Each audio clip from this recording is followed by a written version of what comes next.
At yun na nga pala guys, naglalakad nga pala ako ngayong gabi. Maambon-ambon pa guys. Kawawa naman ako, diba? Yun guys, bumili pala ako ng suka, toyo, sibuyas. Kasi magluluto kami ng tropa ko.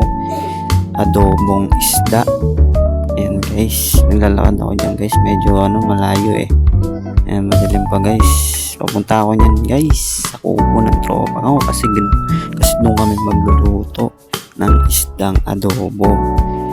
Masarap kasi kumain guys pag gabi, tapos lalo na pag umuulan, di ba? Ang sarap umepti. Tapos bomba nagar, charis. Ako lang yun guys. Yan na guys, nice na nga pala namin yan guys. Nakarating na ako dyan guys. Yan.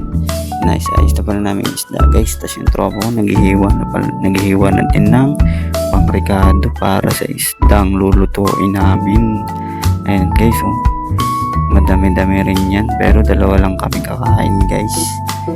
Ayan guys, sobrang gutom na pala kami dyan guys, kasi kaya minamadali na namin.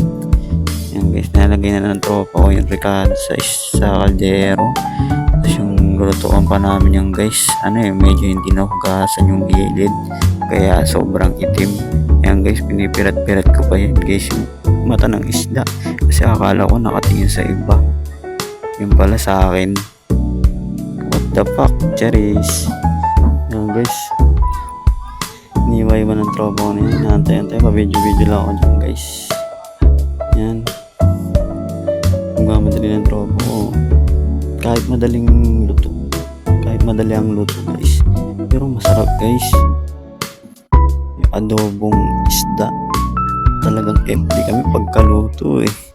Hindi na rin ako nakapag-video dyan guys nung kumakain kami pagtapos maluto yan, kasi sobrang gutom na kami dyan guys. Wala pa kaming kain 3 araw. Joke lang. Biro lang yan guys. Gusto lang talaga namin umepti guys, kasi umaambon, tapos malamig pa yung panahon. Sobrang lamig mo pa sa akin, charis. Totoo naman guys. Biro lang. Yan guys, may gusto na ng tropa. At yan pala guys, sinalong ko na sa kalan. Ayan, tingnan nyo naman guys. Ang ganda ng kalderong lutuan namin.